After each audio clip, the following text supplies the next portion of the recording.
Bonjour! Aujourd'hui, nous allons vous présenter une capsule vidéo de l'enseignement explicite d'une carte conceptuelle en deuxième année. Plus précisément, nous aborderons les stratégies d'organisation d'un texte. En effet, ces stratégies sont en lien avec la compétence écrire des textes variés et aident à la cohérence et l'organisation des textes des élèves.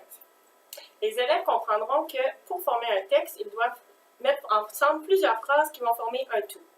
Ils comprendront également qu'un texte fait partie d'une situation de communication. Il y existe plusieurs types de situations d'écriture. Ils seront donc exposés à la variété de ces situations d'écriture. De plus, l'intention pédagogique sera signifiante puisqu'ils enverront leur fiche descriptive à l'auteur Élise Gravel. En plus, cette stratégie peut s'appliquer à différents types de textes, donc allons l'essayer.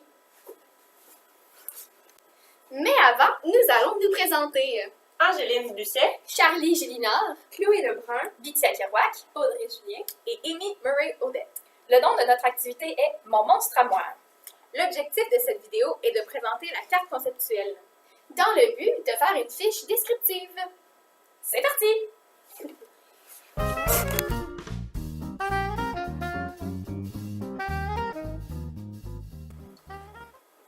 Je vais vous présenter les étapes du travail. Donc, celui-ci comporte 5 parties. La première partie, c'est le quoi que nous avons expliqué un peu plus tôt dans la vidéo. La deuxième partie, c'est le pourquoi. La troisième, le quand. La quatrième, le comment. Et la dernière partie, ce sont les types d'élèves.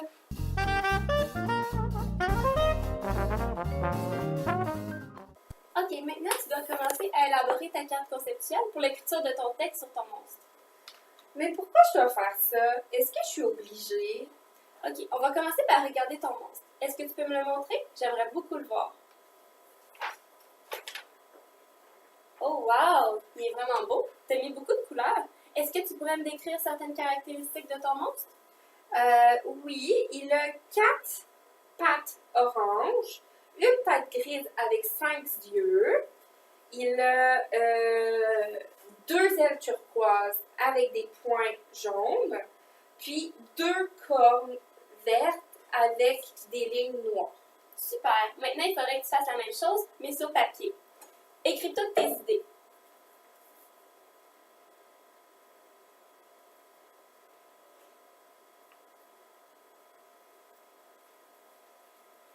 Parfait. Ah, je me suis trompée! Tu vois, c'est dans des moments comme ça que la carte conceptuelle est très utile. Elle t'aide à clarifier tes idées et à te rappeler les détails pour mettre tes idées en place, justement. En plus, elle t'aide à garder en tête une intention de lecture pour un réel lecteur. Et dans ce cas-ci, n'oublie pas que tu écris quand même à Élise Gravel, une auteure de livre jeunesse. Comment ça peut m'aider de faire une carte conceptuelle? Mais le fait d'organiser tes idées en carte conceptuelle, ça te permet de déterminer l'ordre dans lequel tu veux présenter tes idées et ça t'assure aussi de rien oublier de toutes les idées que tu voulais parler, dont tu voulais parler. Est-ce que c'est long à faire? En fait, quand tu fais une carte conceptuelle, tu vas passer moins de temps à écrire ton texte parce que tu vas déjà connaître d'avance tous les points que tu veux aborder et aussi tu vas connaître comme les caractéristiques. Okay. En fait, tu vas passer moins de temps à écrire ton texte parce que tu vas connaître d'avance toutes les choses à écrire et comme dans ce cas-ci, les caractéristiques de ton monstre et tu vas aussi connaître l'ordre dans lequel tu veux parler de toutes les choses de ton monstre. Comme ça, tu vas être certaine de rien oublier. Ouais, c'est vrai que ça m'arrive des fois d'oublier mes idées. Je me rappelle pas toujours de ce que je voulais écrire. Comme tantôt quand j'ai dit 3 pattes au lieu de 4.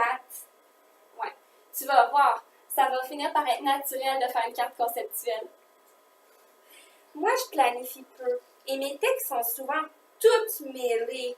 C'est vrai que ça m'aiderait probablement d'organiser mes idées. Moi, j'aimerais que mon élève ait les mêmes stratégies qu'un scripteur averti.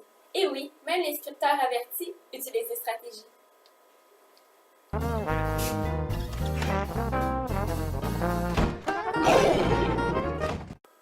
Alors, Madame Amy, c'est quand qu'on peut utiliser un plan ou une carte conceptuelle? Souvent, c'est pour trouver tes idées et les organiser avant d'écrire ton texte. Donc, tu peux écrire ton idée principale, la description de ton personnage, les événements qui vont arriver dans ton texte. Ah, d'accord. Alors, on peut seulement l'utiliser avant d'écrire un texte? Bien, c'est très utile avant d'écrire un texte pour trouver, organiser tes idées, mais tu peux aussi l'utiliser comme outil de révision avant un examen. Par exemple, tu peux écrire toutes les connaissances que tu as sur un sujet. Ah, ben oui, c'est très utile. Est-ce qu'il existe juste une sorte d'organisateur? Non, il y en existe plusieurs sortes. Regarde ici. Il y a le diagramme de Venn où tu peux voir les similarités et les différences d'un sujet. Il y a la toile d'araignée, donc tu peux mettre une idée principale et plein d'idées autour. Ah, oui. Ensuite, tu as le tableau séquentiel où tu peux organiser tes idées par ordre chronologique. Ça veut dire étape par étape. Comme dans un texte. Exactement. Et puis, le diagramme en arbre où tu peux séparer tes idées en catégories. Ah, ok, c'est intéressant. Merci. De rien.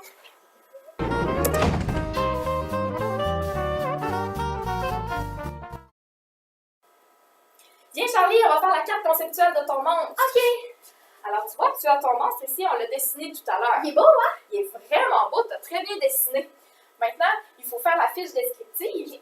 Alors, on a ici les idées principales, la couleur de ton monstre, son aspect physique, ce qu'il mange et son habitat. OK, mais moi, mon monstre, il a 6 pattes. Puis en plus de ça, il mange des brocolis. Puis peut-être des fois des carottes aussi. Mais aussi, là, au bout de ses pattes, là, c'est pas des mains, c'est des boules. OK, d'accord, Charlie, attends un petit peu. On va tout mettre ça dans notre carte organisationnelle. OK.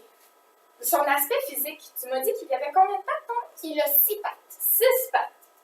Alors, on va l'écrire ici. Qu'est-ce qu'il a d'autre, ton monstre? Des petites boules, tu disais? Ben, il a 6 pattes et au bout de ses pattes, il y a des boules. D'accord. Très bien. La couleur de ton monstre, maintenant, est-ce que tu m'en as dit un tout à l'heure? Ah non, mais il pourrait être vert. Il pourrait être vert, hein? C'est une belle idée, le vert. Ouais. Mais les yeux, par contre, j'aimerais ça qu'ils soient bleus. Les yeux bleus. Est-ce que tu as les yeux bleus, toi? Ah non, moi, je pense que j'ai les yeux bruns.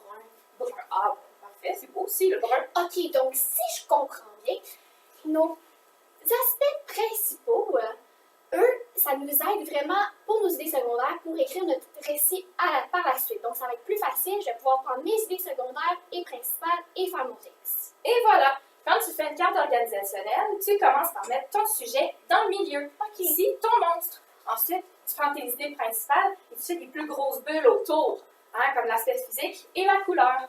Par la suite, tu as juste à mettre des informations après tes idées principales. On appelle ça les idées secondaires. C'est pour donner plus d'idées dans ton texte, comme tes 6 pattes ou la couleur verte de ton monstre. OK. Et voilà, c'est pas plus compliqué que ça.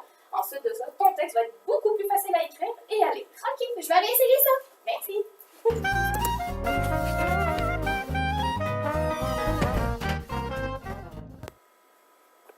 Hey, salut! Hey, salut, ça va bien? Ouais, toi? Comment a été ta période? Difficile, mes élèves, ils n'ont pas aimé travailler avec la carte conceptuelle. Toi, est-ce que tu l'utilises? Oui, je l'utilise, mais c'est vraiment important de ne pas l'obliger, par exemple. Il faut vraiment amener les élèves à l'utiliser et à vouloir l'utiliser parce qu'ils comprennent son utilité. Souvent, quand ils comprennent vraiment à quoi elle sert, ils veulent l'utiliser d'eux-mêmes. OK, donc toi, tu les amènes à comprendre par eux-mêmes l'utilité. C'est vraiment une bonne idée. Est-ce que c'est utile pour tous les élèves de ta classe? Oui, c'est vraiment bénéfique pour tous les élèves puisque ça les aide à organiser leurs idées et même trouver des idées pour leur texte. Mais c'est surtout utile pour les élèves qui sont déjà un petit peu mélangés d'avance, qui ont de la misère à organiser leurs choses, à organiser leurs idées de manière logique. C'est encore plus bénéfique pour eux. OK, donc comme mes élèves qui ont un bureau désorganisé, qui perdent leurs choses, c'est intéressant pour eux, j'imagine. Et est-ce qu'il y a d'autres élèves que ça peut aider beaucoup? Oui, cette stratégie est surtout utile pour les élèves vivant avec un trouble du spectre de l'autisme. Ça les aide vraiment à organiser leurs idées. Puis souvent, ils peuvent même pas écrire sans ce repère visuel. Alors, c'est vraiment une stratégie à privilégier avec cette clientèle. Ah, intéressant. Eh bien, merci beaucoup. Ah, ça fait plaisir.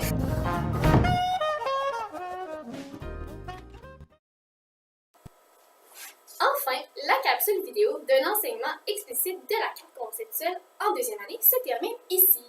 Comme nous l'avons vu, la carte conceptuelle sert à organiser les idées et aussi à établir un ordre de présentation de celles-ci dans le texte. Et ça sert aussi à gagner du temps lors de la rédaction du texte. De plus, elle est pratique pour les élèves démotivés lorsqu'ils prennent conscience de l'utilité de l'outil dans l'écriture de courts textes. Aussi, présentant un TDAH, ça l'aide à les structurer avant d'écrire le texte. Cette stratégie est également bénéfique pour les élèves vivant avec un trouble du spectre de l'autisme ou les élèves désorganisés en général. Il y a plusieurs types de cartes conceptuelles. Par exemple, il y a la toile d'araignée, le diagramme en arbre, le diagramme de veine et le tableau séquentiel.